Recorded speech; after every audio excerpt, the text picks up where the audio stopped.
অন্তর্বর্তী সরকারের ৩ মাসেও আশানুরূপ বিচার পায়নি বিডিআর বিদ্রোহের নিহতদের পরিবার। আগামী ২ সপ্তাহের মধ্যে আন্তর্জাতিক অপরাধ ট্রাইব্যুনালে অভিযোগ দেয়া হবে বলেও জানান পরিবারের সদস্যরা। রাজধানীর রাওয়া কনভেনশন হলে এক সংবাদ সম্মেলনে ৬ দফা দাবি তুলে ধরেন তারা। আসামি করা হবে শেখ হাসিনা সহ পরিবারের সদস্যদের। ২০০৯ সালের ২৫ ফেব্রুয়ারি একযোগে দেশব্যাপী বিদ্রোহ করেছিল বিডিআর সদস্যরা। সবচেয়ে বেশি নৃশংসতা হয়েছিল ঢাকার পিলখানার বিডিআর সদর দপ্তরে। এক যুগেরও বেশি সময়ে সেই নারকীয় হত্যাকাণ্ডে ৫৭ জন সেনা কর্মকর্তা সহ ৭৪ জন নিহত হয়।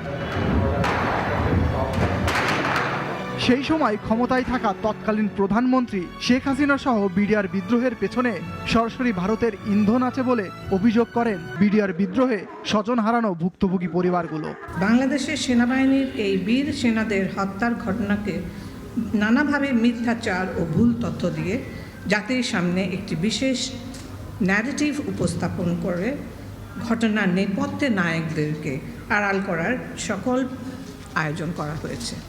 এ সময় বিডিআর বিদ্রোহের ঘটনায় বিগত দিনগুলোর তদন্ত প্রতিবেদন প্রকাশ ও সকল নিহত সদস্যকে শহীদি মর্যাদা দেয়া সহ ৬ দফা দাবি তুলে ধরেন ভুক্তভোগী পরিবার।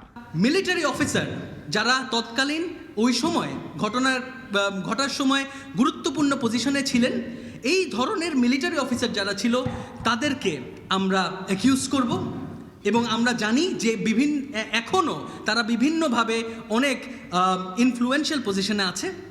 এবং শুধু তাই না, খুব দুঃখ সহকারে বলতে হয় যে আমাদেরকে অ্যাকিউজ করতে হবে সেই সমস্ত সাংবাদিকদেরকে যারা কিনা সেই সময় মিস ইনফরমেশন স্প্রেড করেছিল।